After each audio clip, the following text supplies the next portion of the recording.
Mr. Kennedy, aye. Mr. Lee, aye.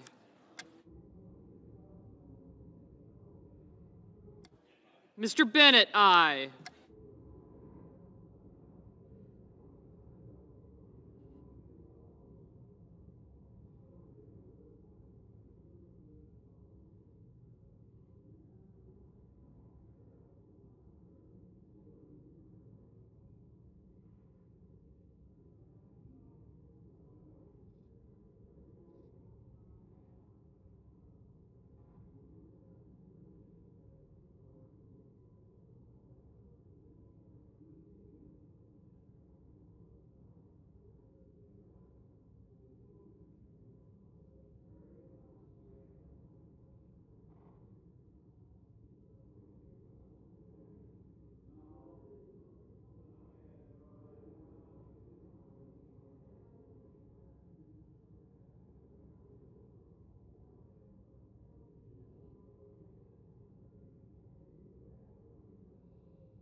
Mr. Shelby, aye.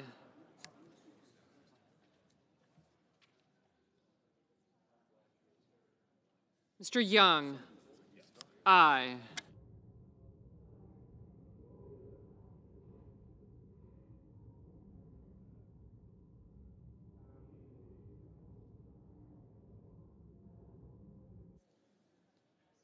Mr. Risch, aye.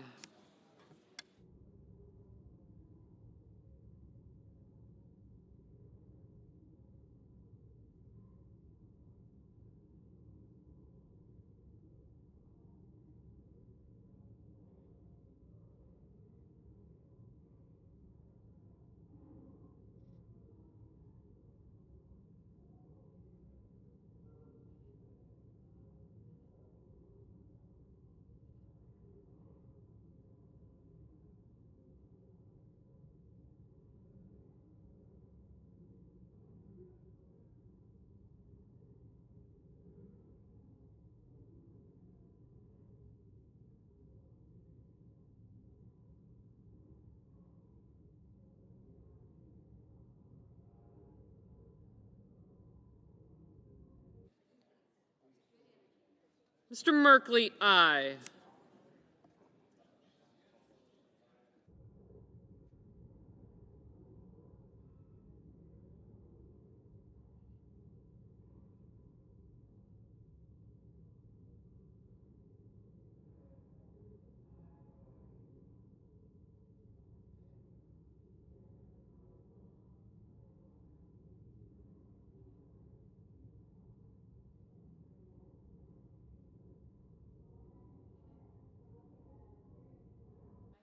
Ms. Murkowski, aye. Ms. Cantwell, aye. You got it.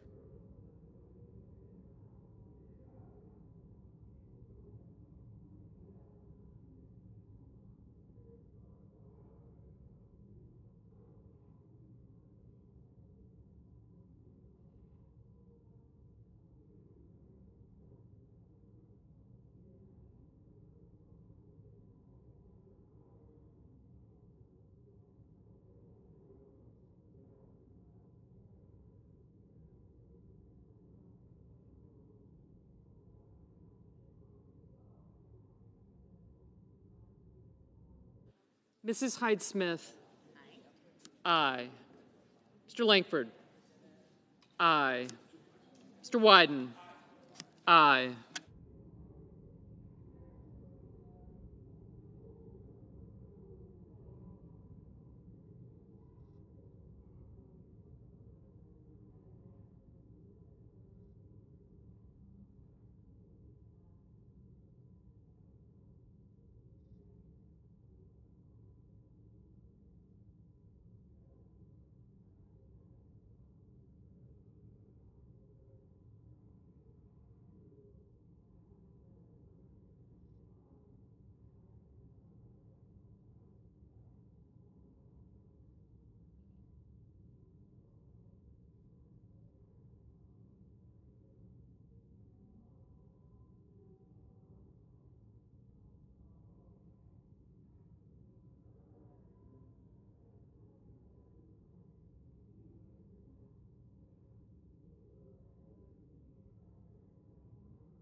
Mr. Sass, aye.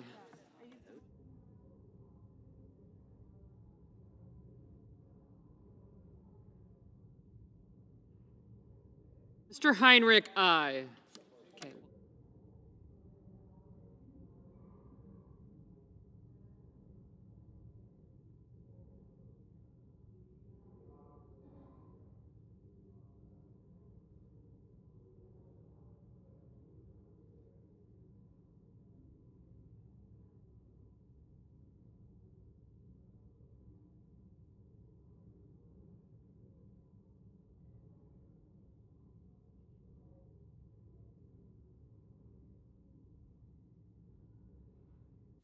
Mrs. Shaheen, aye.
Ms. Ernst, aye.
Mr. Tuberville, aye.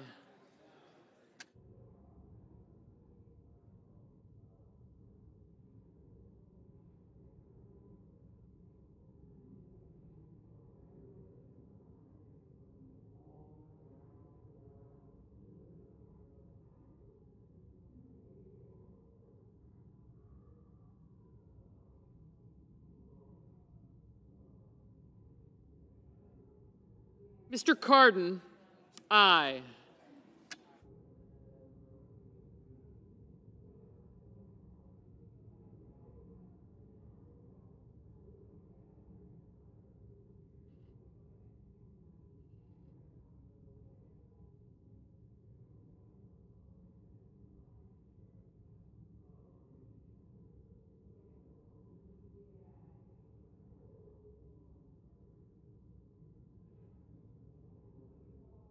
Ms. Baldwin, aye.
Mr. Murphy, aye.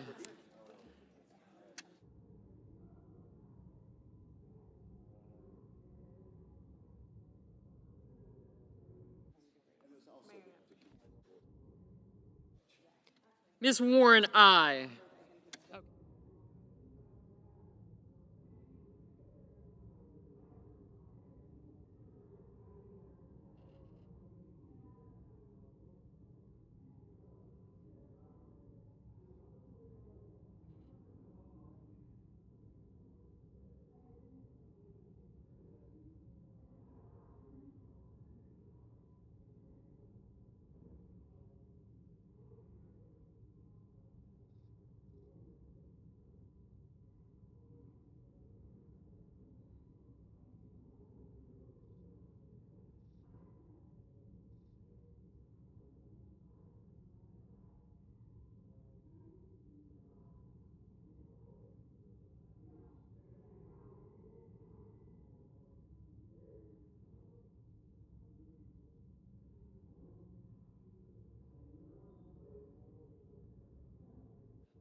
Mr. Cassidy, aye. Mr. Reed, aye.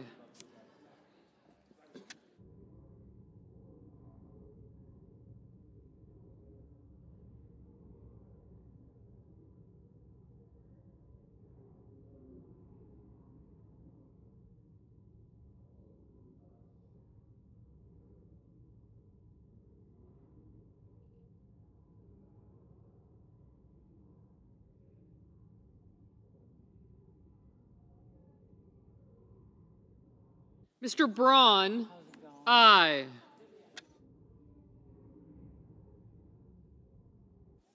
Ms. Cortez Masto, aye.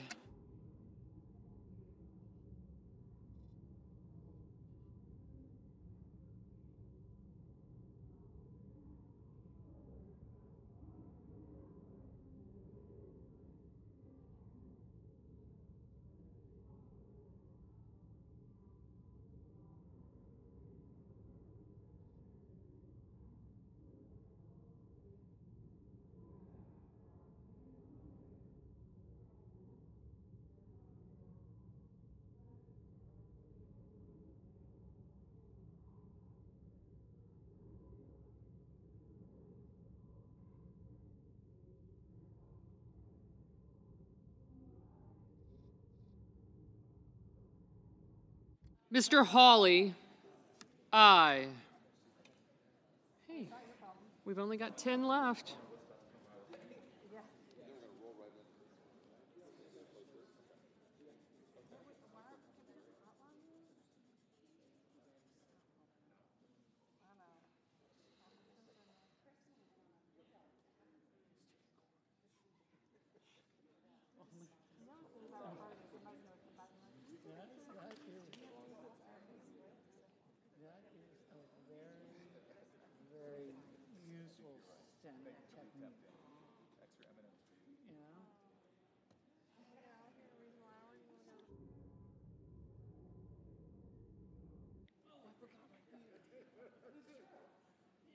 Mrs. Fisher, aye. Mr. Scott of South Carolina, aye.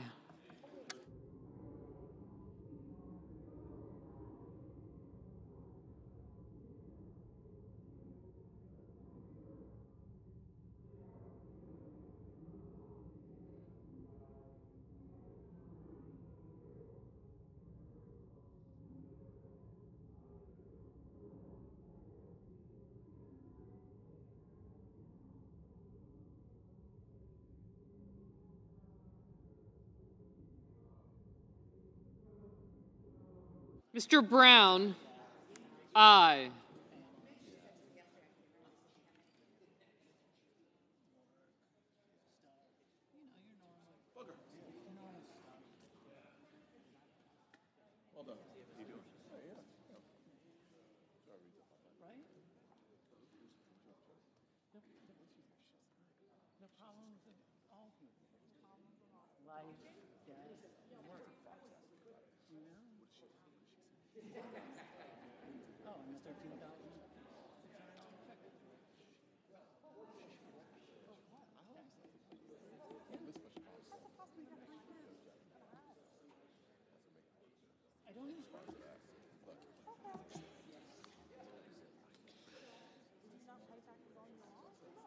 Ms. Hassan, aye. Mr. Menendez, aye. Mr. Haggerty, aye.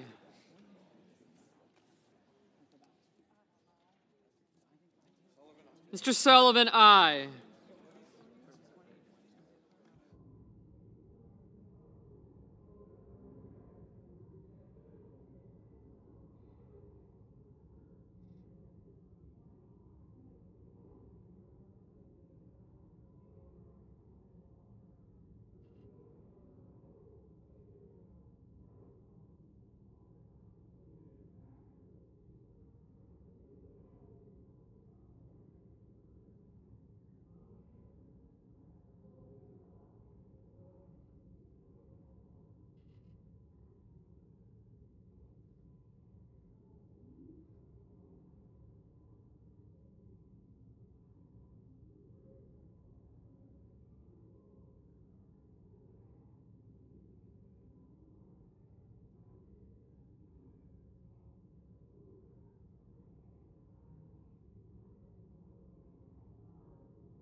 Mr. Marshall, aye.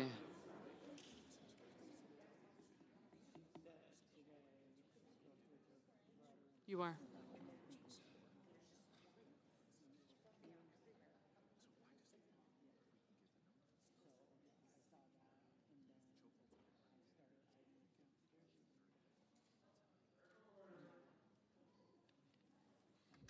Mr. Warner, aye.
Mr. Manchin, aye.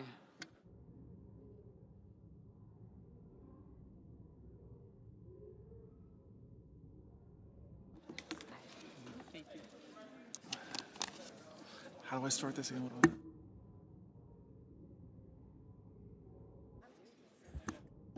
Does anyone wish to change their vote? Then the yeas are 100. The nays are 0. The bill as amended is passed. Under the previous order, the Senate will resume executive session. The clerk will report the motion to invoke cloture.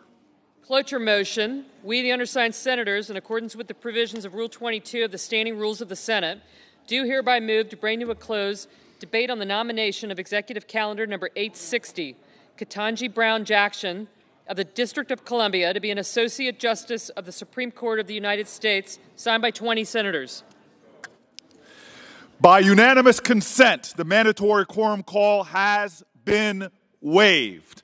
The question is it the sense of the Senate that debate on the nomination of Ketanji Brown Jackson of the District of Columbia to be an Associate Justice of the Supreme Court of the United States shall be brought to a close? The yeas and nays are mandatory under the rule. The clerk will call the roll. Ms. Baldwin, Mr. Barrasso, Mr. Bennett, Mrs. Blackburn, Mr. Blumenthal, Mr. Blunt, Mr. Booker.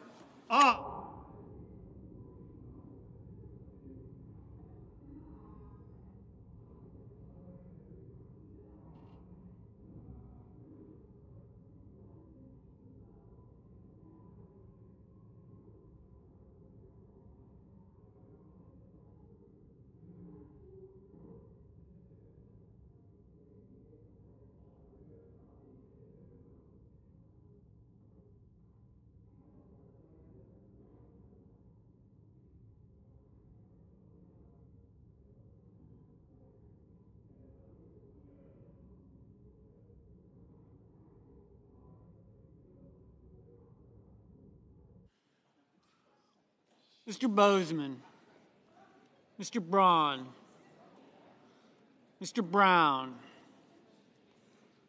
Mr. Burr, Ms. Cantwell, Mrs. Capito, Mr. Cardin,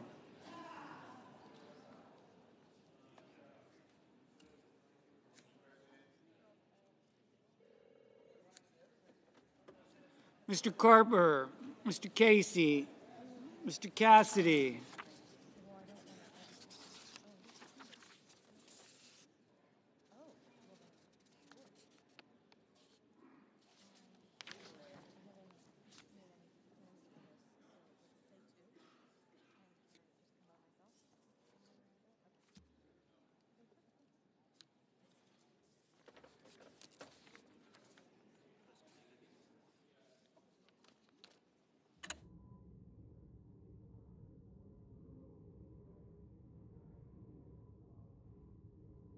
Ms. Collins, Mr. Coons,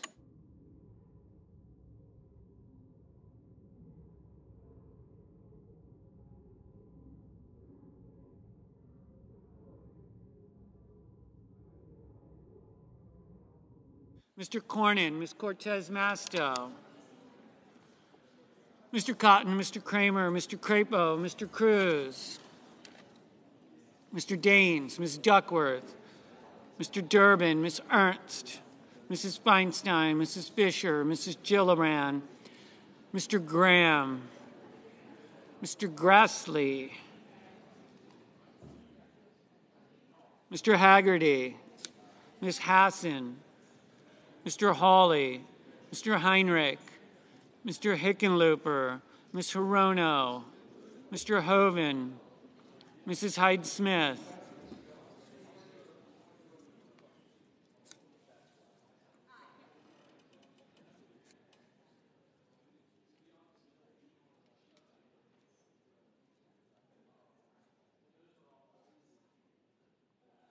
Mr. Inhofe, Mr. Johnson,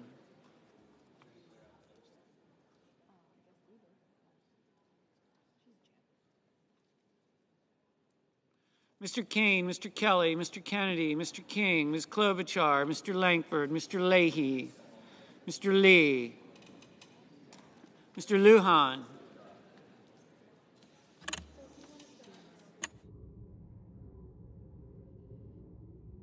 Ms. Lummett,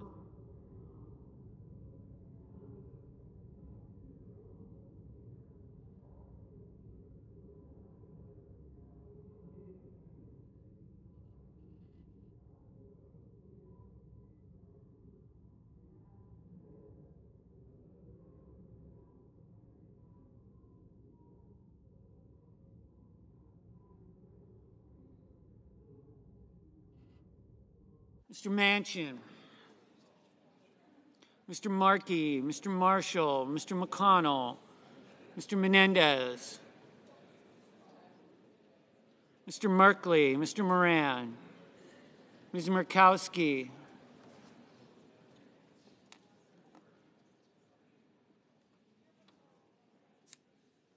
Mr. Murphy, Mrs. Murray, Mr. Ossoff, Mr. Padilla, Mr. Paul, Mr. Peters, Mr. Portman, Mr. Reed, Mr. Risch,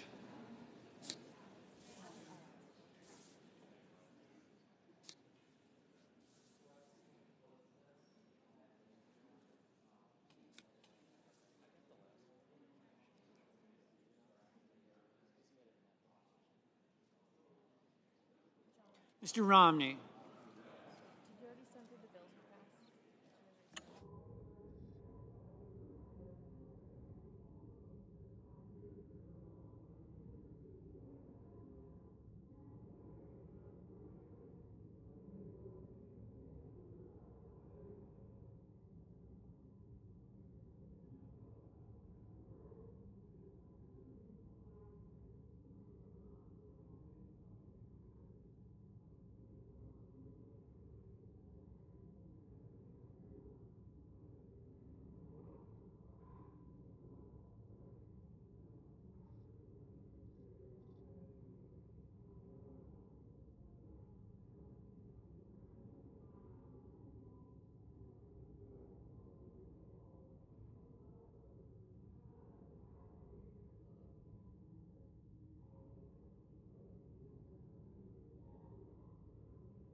Mr. Padilla, Mr. Paul, Mr. Peters, Mr. Portman, Mr. Reed, Mr. Risch, Mr. Romney, Ms. Rosen, Mr. Rounds, Mr. Rubio,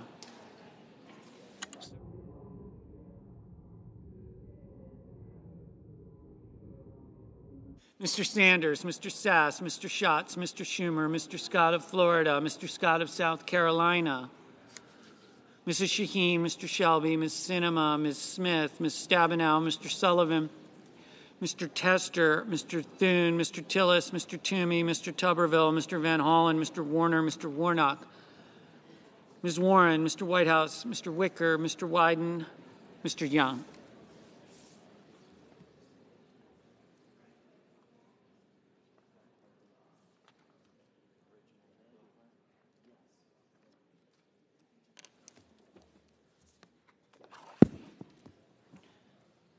Senators voting in the affirmative: Booker, Cantwell, Casey, Collins, Cortez Masto, Duckworth, Hickenlooper, Klobuchar, Leahy, Manchin, Murray, Ossoff, Rosen, Sanders, Schumer, Shaheen, Sinema, Smith, Tester, Warner.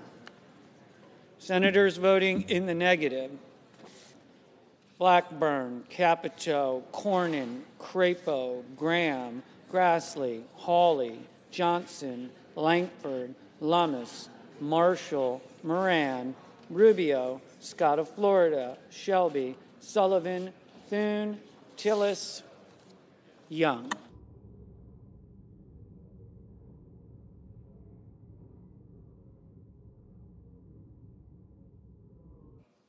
Mr. Heinrich, aye. Mr. Blunt, no.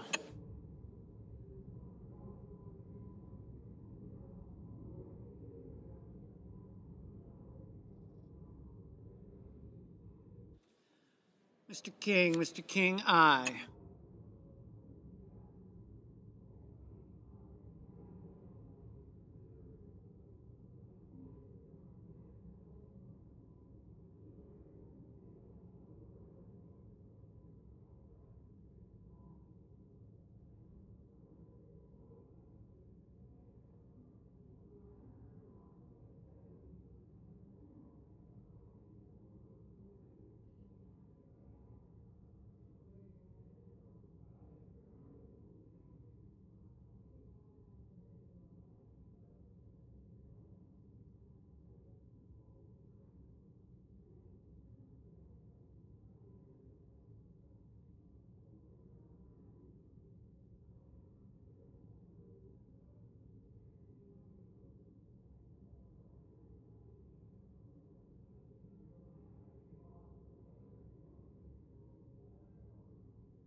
Mr. Durbin, aye. Mr. Whitehouse, aye.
Mr. Haggerty, no.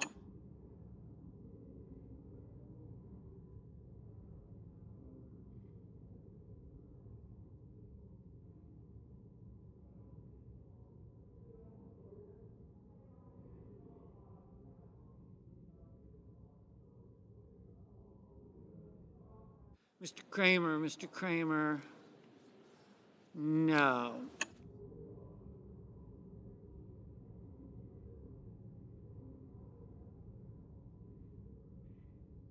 Mr. Cardin, aye.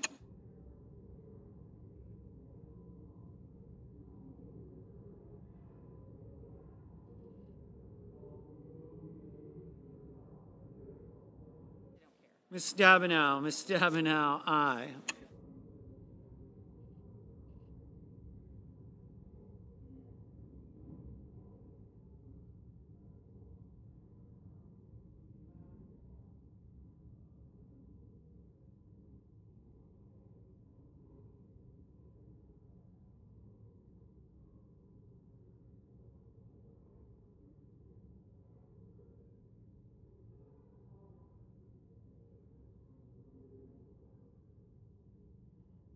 Mr.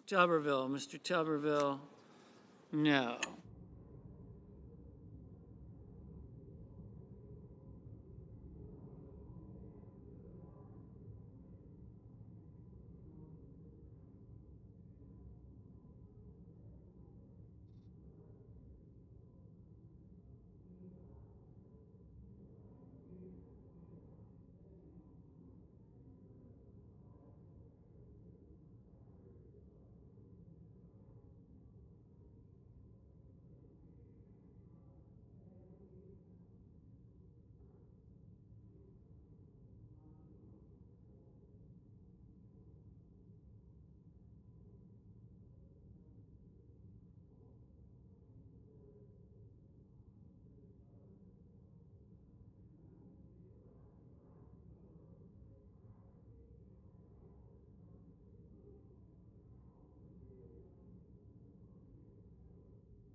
Mr. Lujan, aye.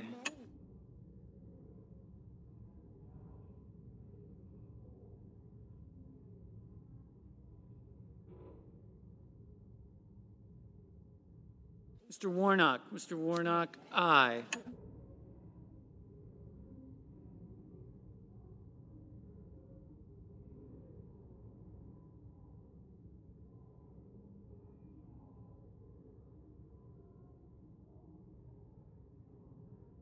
Mr. Brown, aye.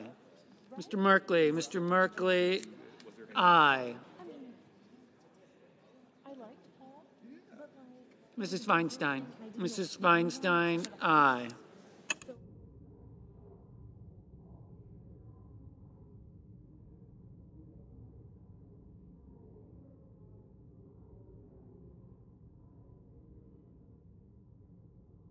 Ms. Ernst, no. Mr. Rounds, no.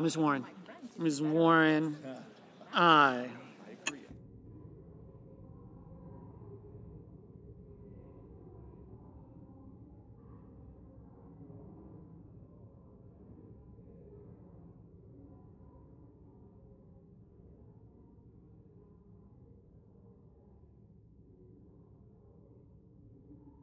Mr. Romney, aye.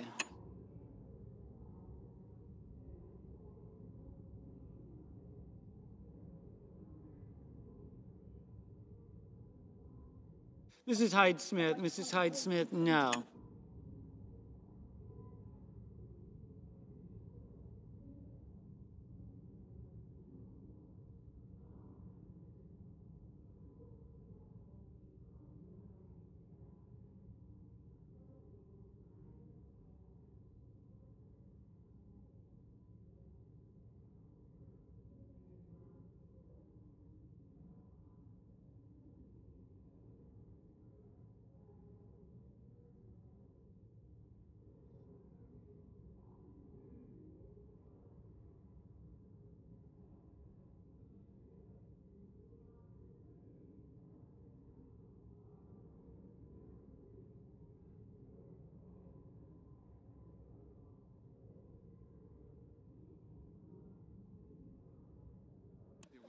Mr. Kane, aye.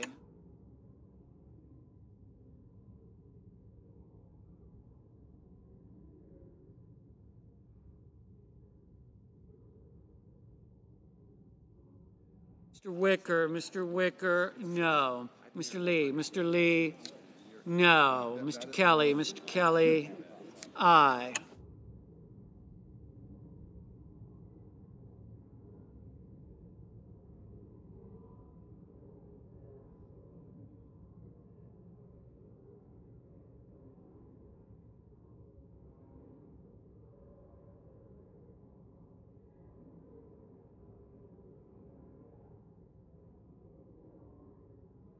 Mr. Cassidy, no. Mr. Barrasso, no. Mr. Scott of South Carolina, no. Mr. Daines, no. Mr. Wyden, aye.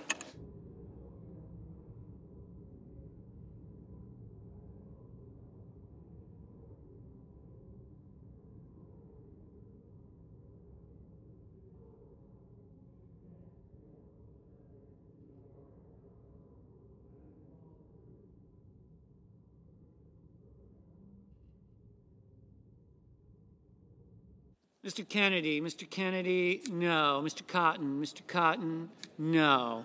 Mr. Burr, no. Ms. Hassan, aye.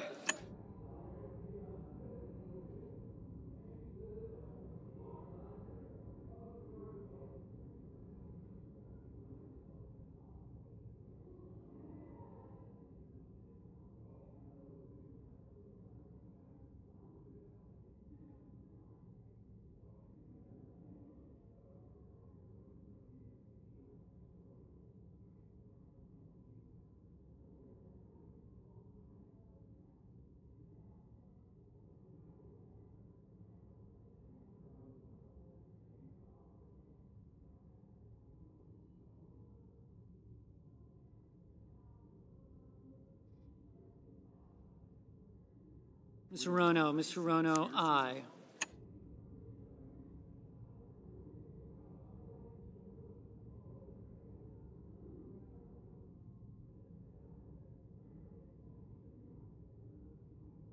Mrs. Fisher, no.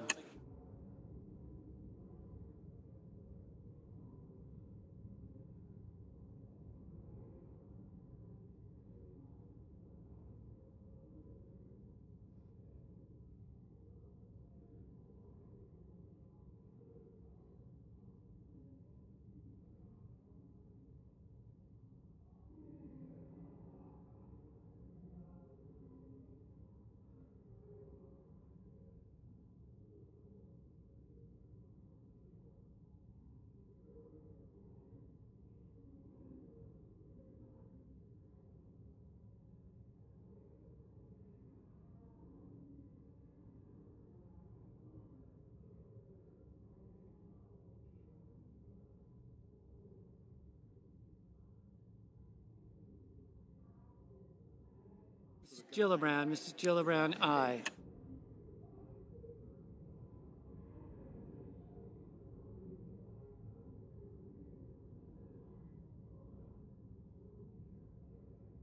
Mr. Hoven,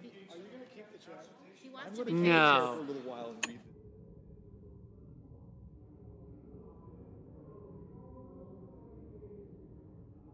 Mr. Murphy, aye. People's right now to see the two versions of the schedule. If you want to come down to the dining room, okay. So you can see. So we put that on. Mr. Schatz, aye. Mr. Padilla, aye.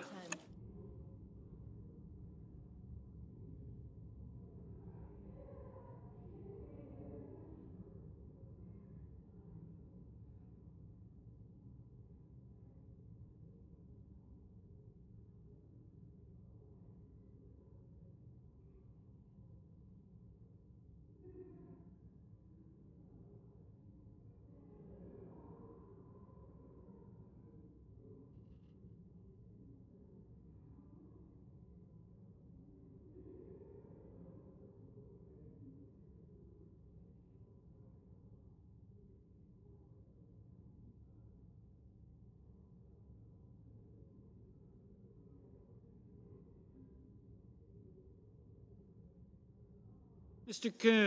Coons, aye.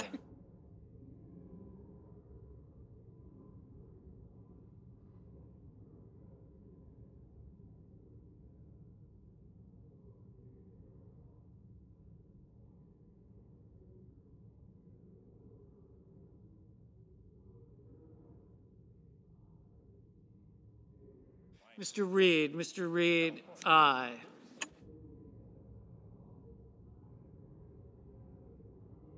Mr. McConnell, no. Mr. Toomey, no. Ms. Baldwin, aye. Mr. Risch, no. Mr. Bozeman, no.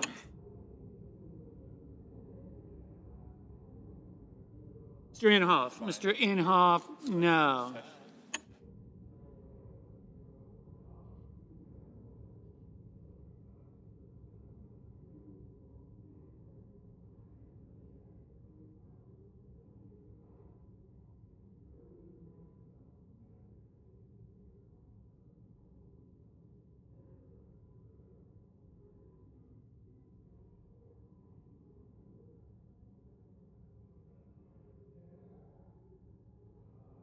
Mr. Bennett, aye.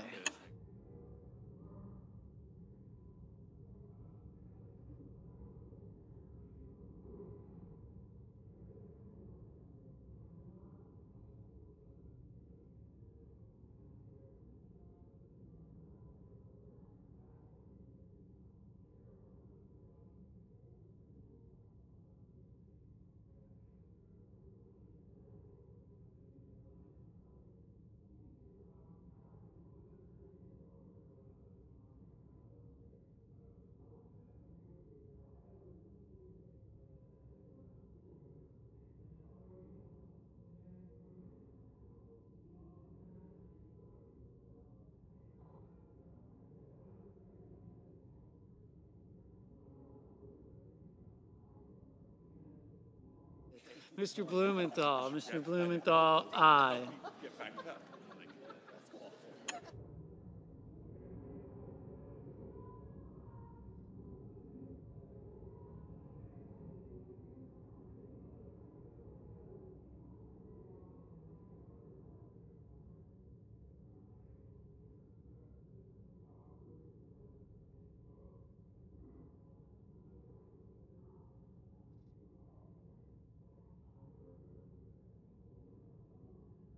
Ms. Murkowski, aye.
Mr. Peters, aye.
Mr. Van Hollen, aye.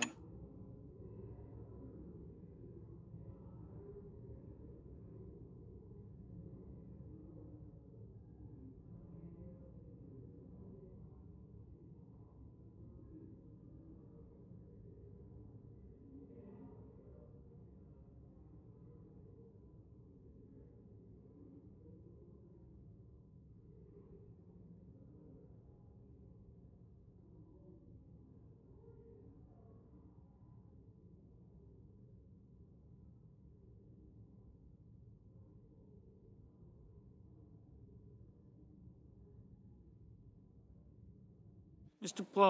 Paul, no.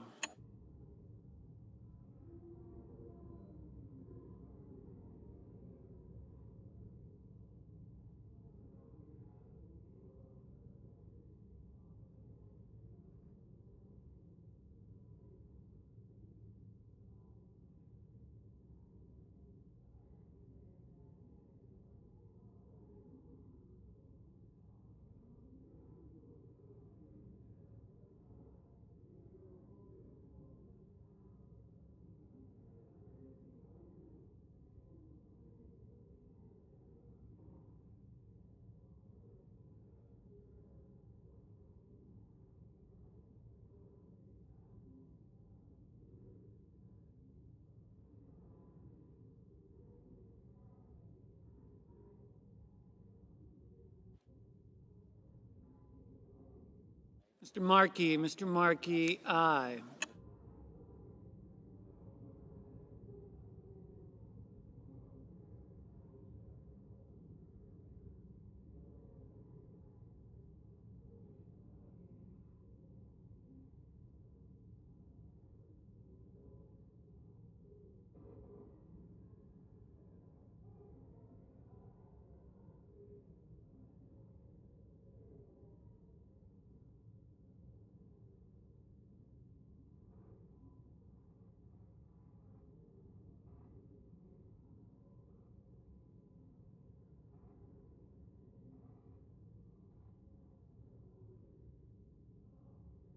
Mr. Braun, no. Mr. Portman, no.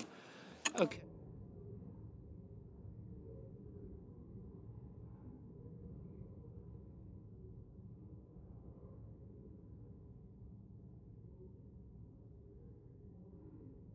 Mr. Sass, no.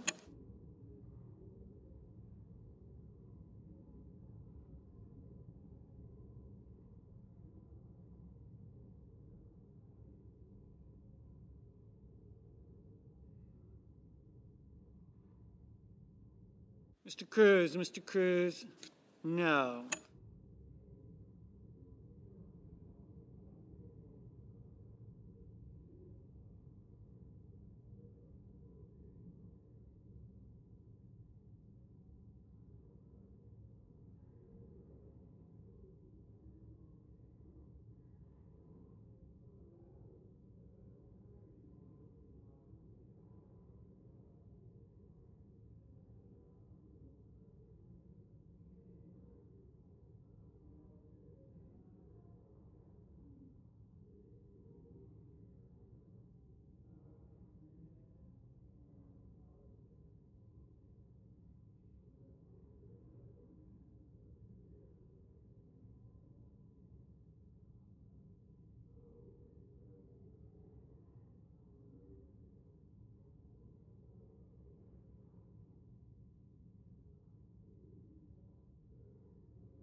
Mr. Menendez, aye. Mr. Menendez.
Is there anyone wishing to vote or change their vote? On this vote, the yeas are 53, the nays are 47, and the motion is agreed to. Mr. President. The senior senator from Vermont. Thank you, Mr. President. Today is an historic day. Today, each member of the Senate will have the opportunity to cast a vote on the nomination of Judge Ketanji Brown Jackson to be an Associate Justice of the United States Supreme Court. I say historic because throughout our nation's history, only 115 people have served on the Supreme Court. Until now, only 5 of the Supreme Court justices have been women. Only 2 of the justices have been black, and none has been a black woman. So history indeed, and long overdue. But I'm not going to cast my vote in support of Judge Jackson's confirmation because she is a woman or because she is black. I will cast that vote because she is eminently qualified to serve in the position to which she's been nominated. Her nomination shouldn't just be welcomed, it should be celebrated. It's a major step forward for our democracy. It's further widening the lens to help make our nation more inclusive and more representative with each passing generation. She is one of the most qualified nominees of the Supreme Court that I've ever considered in my 48 years here. Graduate at Harvard and Harvard Law School, a judicial clerk at the district, circuit, and Supreme Court levels, a federal appellate judge, a federal district court judge, a member of the U.S. Sentencing Commission, an attorney in private practice. And she'll be the first ever justice who has served as a public defender, bringing that much-needed perspective to the court. No one can argue that Judge Jackson is not objectively qualified to be confirmed. And the manufactured accusations that are thrown at her by some of our committee during our hearings not only fell flat, but they've been refuted and debunked by serious voices across the political spectrum. They hold no water. They serve only to showcase the vitriol and the contempt with which some members of this body approach their sacred constitutional role of advice and consent. I said it during the hearings, and I'll say it again. It's distressing. It's disheartening. And as the Dean of the Senate, it is saddening. Yet I find hope in the fact that Judge Jackson's confirmation to our highest court will have the bipartisan support it deserves, that commands. I commend the Republican senators who have lauded her qualifications and staked their support of her nomination. Judge Jackson has earned the president's nomination, and she has earned confirmation from the Senate. Each and every day, millions of American families are living their lives and how they live those lives, from the salaries they make to the education their children receive and scores of issues in between, directly impacted by the decisions made at the Supreme Court. And the Supreme Court, in fact, all of our courts, can't be ivory towers accessible only to and bending to the will of a select few in our society. They have to be accountable to all Americans. To do so, they must reflect the diversity of our nation, the diversity that's at the foundation of our democracy, diversity of gender, of race, of creed, of education and history. but also diversity of thought and life experiences.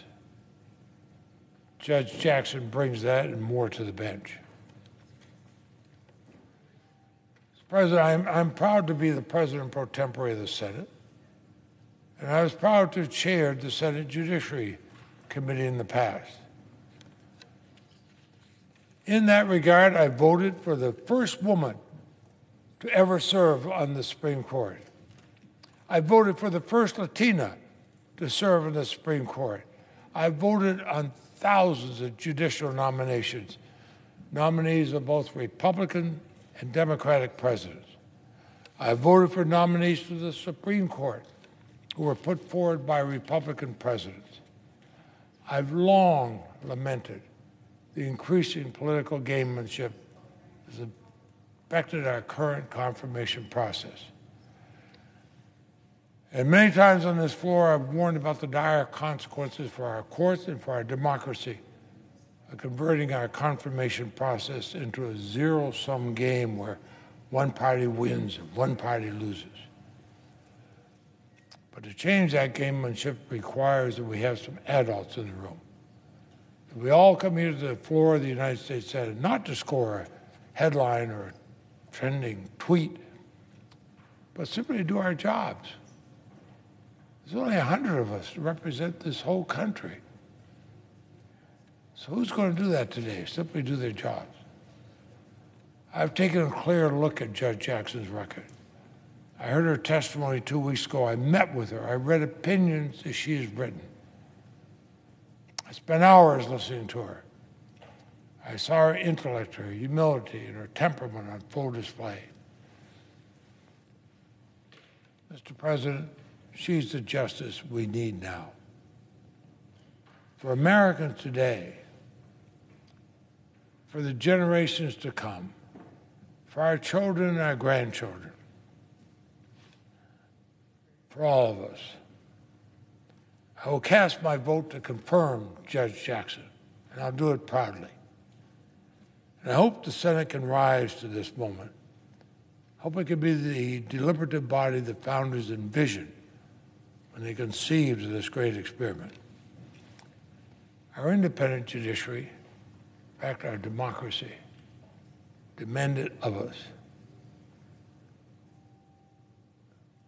Mr. President, history will remember the votes cast here today.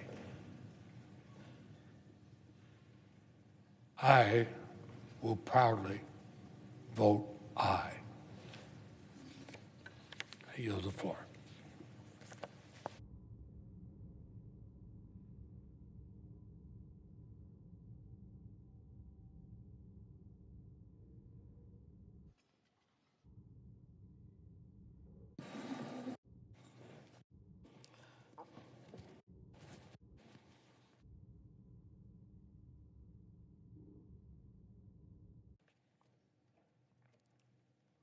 Mr. President, the senator from Georgia. Mr. President, I rise today to express my joy in voting to confirm Judge Ketanji Brown Jackson to the United States Supreme Court.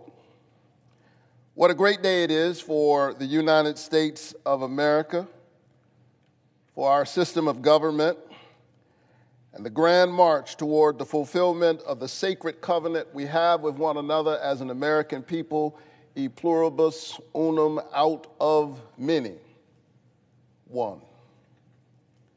Ketanji Brown Jackson's improbable journey to the nation's highest court is a reflection of our own journey through fits and starts toward the nation's highest ideals. She embodies the arc of our history. The very fine product of public schools. Both her parents attended segregated primary schools before graduating from historically black colleges and universities. She is a two-time graduate of Harvard, a former clerk to Supreme Court Justice Breyer, to whom the nation owes enormous thanks for his decades of public service.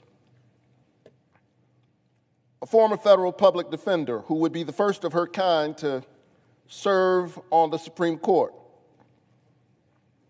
a jurist who has gone before the Senate on 3 separate occasions and each time has garnered strong bipartisan support, a judge who has heard cases both in the U.S. District Court and our federal court of appeals, a judge who has the strong endorsement of critical stakeholders from across our justice system, from the American Bar Association to those who advocate for civil rights,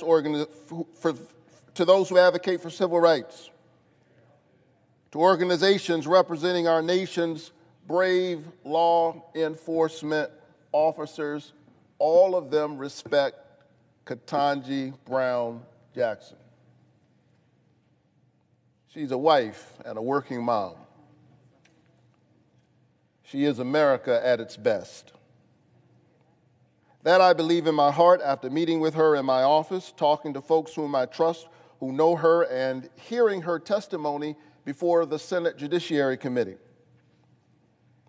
Under intense questioning before the committee, much of it appropriate and necessary, some of it outrageous and beyond the pale. She demonstrated her legal acumen, sharp intellect, and the kind of temperament we need on the bench, especially at a time like this. If there were any doubts about her character, she more than proved her poise, her skill, composure, and the depth of her patriotism through the process. Amazing grace under pressure. As a voice for Georgians in the Senate, I've said from the beginning that people in my state want someone on the court who is fair, eminently qualified, and has a record of protecting the constitutional rights and freedoms of Georgians and Americans. And that's why my office has received thousands of emails and phone calls from Georgians in every corner of our state voicing their support for Judge Jackson's confirmation. So after hearing from Georgians and thoroughly evaluating her nomination, I'm ecstatic to say that Judge Jackson is an excellent jurist who has the temperament and discernment to sit on our nation's highest court. Mr. President, the people of Georgia made this appointment possible by making history last year. So in addition to thanking Georgia for this moment, I want to acknowledge that the historic nature of her appointment isn't lost on me. Like my brother, Senator Booker, I know what it has taken for Judge Jackson to get to this moment, and nobody's going to steal my joy. Yes, I'm a senator. I'm a pastor. But beyond all of that, I'm the father of a young black girl. I know how much it means for Judge Jackson to have navigated the double jeopardy of racism and sexism to now stand in the glory of this moment in all of her excellence. For my 5-year-old daughter, and for so many young women in our country, but really, if we're thinking about it right, for all of us, seeing Judge Jackson ascend to the Supreme Court reflects the promise of progress on which our democracy rests. So what a great day it is in America. Today, the word of justice and equal protection under the law becomes flesh and lives among us in new ways. Today, at the highest levels of our government, the administration of our Constitution looks a little bit more like what it says. And it fills me with great pride for our country, how far we have come, and what we can achieve together. Judge Ketanji Brown Jackson is beyond qualified, and I'm beyond thrilled to speak for Georgia in voting to confirm her to the United States Supreme Court. Thanks, Mr. President. I yield the floor.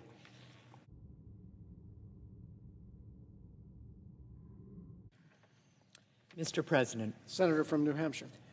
Mr. President, while we all gather to acknowledge this historic day and prepare to vote to, in my case at least, confirm Judge Jackson, I rise to bring up another issue. I rise today to urge my colleagues to pass into law common sense legislation to bring down oil and gas costs for Americans. As many of my colleagues have discussed on this floor, Americans across the country, including in my state of New Hampshire, are facing higher costs from the grocery store to the gas pump. As we work together to build a stronger, more resilient economy that strengthens our supply chains and invests in American manufacturing, we must also bring relief to American families right now, an issue that has become even more urgent in the wake of Russia's invasion of Ukraine, which has sent gas prices soaring. As we continue to counter Putin's aggression and inflationary challenges facing our economy, we have an obligation to work together to bring down costs. That's why I'm working to hold big oil accountable for profiting off of the pain that Americans are experiencing at the pump. And that's why I've pushed the administration to release oil from the Strategic Petroleum